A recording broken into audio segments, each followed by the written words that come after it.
بسم اللہ الرحمن الرحیم۔ معزز سامعین السلام علیکم۔ میں زارا آپا آج آپ کے لیے جو ویڈیو لے کے آئی ہوں اس میں ہم بات کریں گے کہ ام المومنین حضرت خدیجہ الکبریٰ رضی اللہ تعالی عنہ کی نماز جنازہ کیوں نہیں پڑھائی گئی؟ حضرت خدیجہ الکبریٰ رضی اللہ تعالی عنہ کی وفات کے دن رمضان ہونے کے باوجود کسی نے روزہ کیوں نہیں رکھا؟ معزز سامعین، حضرت خدیجہ الکبریٰ رضی اللہ تعالی عنہ کی وفات کے سال کو عام الحزن کیوں کہا جاتا ہے؟ یہی ہے آج کی ویڈیو کا موضوع، اور آج ہم آپ کو ام المومنین حضرت خدیجہ الکبریٰ رضی اللہ تعالی عنہ کی زندگی کی ایمان افروز داستان بھی سنائیں گے۔ حضرت خدیجہ الکبریٰ رضی اللہ تعالی عنہ وہ پہلی خاتون ہیں جنہیں قرآن مجید کی روح سے سب سے پہلے ام المومنین ہونے کا شرف حاصل ہوا۔ اس کے علاوہ ذاتی طور پر قرآن شریف میں آپ کے ایثار و قربانی کا بھی تذکرہ ہے۔ پیغمبر اسلام صلی اللہ علیہ وآلہ وسلم سے شادی سے پہلے حضرت خدیجہ مکہ کے بہت بڑے کاروبار کی مالک تھیں۔ آپ کے عظیم کاروان تجارت میں 80,000 اونٹ تھے جن کے ذریعے شام، یمن، مصر وغیرہ کی طرف برابر آپ کا سامان تجارت جاتا رہتا تھا۔ شادی کے بعد آپ نے اپنا سارا مال اور ساری دولت حضور نبی کریم صلی اللہ علیہ وآلہ وسلم کے قدموں میں ڈال دی تاکہ اسلام کی نشو و نما کے کام آ سکے۔ ام المومنین حضرت خدیجہ الکبریٰ رضی اللہ تعالی عنہ انتہائی بافضیلت خاتون ہیں۔ آپ کے والد ماجد خویلد ابن اسد اور والدہ کا نام فاطمہ بن زائدہ تھا۔ ان دونوں کا سلسلہ نسب آگے چل کر پیغمبر اسلام صلی اللہ علیہ وآلہ وسلم کے سلسلہ نسب سے مل جاتا ہے، اور اس طرح آپ کی ذات گرامی حسب و نسب کے اعتبار سے اس لائق تھی کہ زینت خانہ پیغمبر صلی اللہ علیہ وآلہ وسلم بن سکے۔ آپ کی ولادت 15 سال قبل از عام الفیل اور 65 سال قبل از ہجرت نبوی ہوئی۔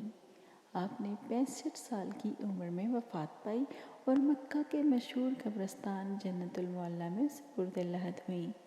حضرت ابو ہریرہ رضی اللہ تعالی عنہ بیان کرتے ہیں کہ حضور نبی کریم صلی اللہ علیہ وآلہ وسلم کی بارگاہ میں جب حضرت جبرائیل علیہ السلام آ کر عرض گزار ہوئے، یا رسول اللہ صلی اللہ علیہ وآلہ وسلم، یہ خدیجہ ہیں جو ایک برتن لے کر آ رہی ہیں جس میں سالن اور کھانے پینے کی چیزیں ہیں، جب یہ آپ کے پاس آئیں تو ان کے رب کا اور میرا سلام کہیے، اور انہیں جنت میں موتیوں کے محل کی بشارت دے دیجیے جس میں نہ کوئی شور ہوگا اور نہ کوئی تکلیف ہوگی۔ یہ حدیث متفق علیہ ہے۔ معزز سامعین، حضرت علی رضی اللہ تعالی عنہ سے روایت ہے کہ حضور نبی کریم صلی اللہ علیہ وآلہ وسلم نے فرمایا، اپنے زمانے کی سب سے بہترین عورت مریم ہے، اور اسی طرح اپنے زمانے کی سب سے بہترین عورت حضرت خدیجہ ہے۔ یہ حدیث بھی متفق علیہ ہے۔ اسی طرح حضرت عبداللہ بن عباس رضی اللہ تعالی عنہ فرماتے ہیں کہ ایک دفعہ حضور نبی کریم صلی اللہ علیہ وآلہ وسلم نے زمین پر 4 خطوط کھینچے اور دریافت فرمایا کہ کیا تم جانتے ہو کہ یہ کیا ہے؟ صحابہ کرام رضوان اللہ علیہم اجمعین نے عرض کیا کہ اللہ اور اس کا رسول ہی بہتر جانتے ہیں۔ آپ صلی اللہ علیہ وآلہ وسلم نے فرمایا کہ یہ جنت کی بہترین عورتیں ہیں، جو کہ حضرت خدیجہ بنت خویلد، حضرت فاطمہ بنت محمد، آسیہ بنت مزاحم زوجہ فرعون اور حضرت مریم بنت عمران ہیں۔ معزز سامعین، 10 رمضان المبارک ام المومنین حضرت خدیجہ الکبریٰ رضی اللہ تعالی عنہ کا یوم وفات ہے۔ حضرت خدیجہ رضی اللہ تعالی عنہ حضور صلی اللہ علیہ وآلہ وسلم کی پہلی زوجہ محترمہ تھیں۔ حضور صلی اللہ علیہ وآلہ وسلم کی حضرت خدیجہ کے ساتھ محبت کا یہ عالم تھا کہ ان کی زندگی کے دوران حضور صلی اللہ علیہ وآلہ وسلم نے دوسرا کوئی نکاح نہیں فرمایا تھا۔ حضور صلی اللہ علیہ وآلہ وسلم حضرت خدیجہ الکبریٰ رضی اللہ تعالی عنہا کے بارے میں فرماتے ہیں کہ تم سے بہتر مجھے کوئی بیوی نہیں ملی، کیونکہ انہوں نے ایمان لا کر اس وقت میرا ساتھ دیا جب کفار نے مجھ پر ظلم و ستم کی حد کر رکھی تھی۔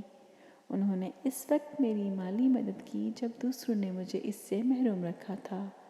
اس کے علاوہ ان سے مجھے اللہ نے اولاد کی نعمت سے بھی سرفراز فرمایا ہے۔ حضرت خدیجہ رضی اللہ تعالی عنہا کے ساتھ حضور صلی اللہ علیہ وآلہ وسلم کی بے پناہ محبت تھی، لیکن کیا آپ کے علم میں ہے کہ حضرت خدیجہ رضی اللہ تعالی عنہا کی نماز جنازہ نہیں پڑھائی گئی تھی، کیونکہ اس وقت نماز جنازہ سمیت 5 وقت کی نماز فرض ہی نہیں ہوئی تھی۔ بالکل اسی طرح رمضان کا مہینہ ہونے کے باوجود کوئی فرد روزے سے بھی نہ تھا، کیونکہ اس وقت روزے بھی فرض نہیں ہوئے تھے۔ اسی سال رسول اللہ صلی اللہ علیہ وآلہ وسلم کے محبوب چچا جناب ابو طالب بھی اس دنیا سے پردہ فرما گئے، اور 2 عظیم صدموں نے حضور صلی اللہ علیہ وآلہ وسلم کو بہت مغموم کر دیا۔ اسی لیے اس سال کو عام الحزن یعنی غم کا سال کہا جاتا ہے۔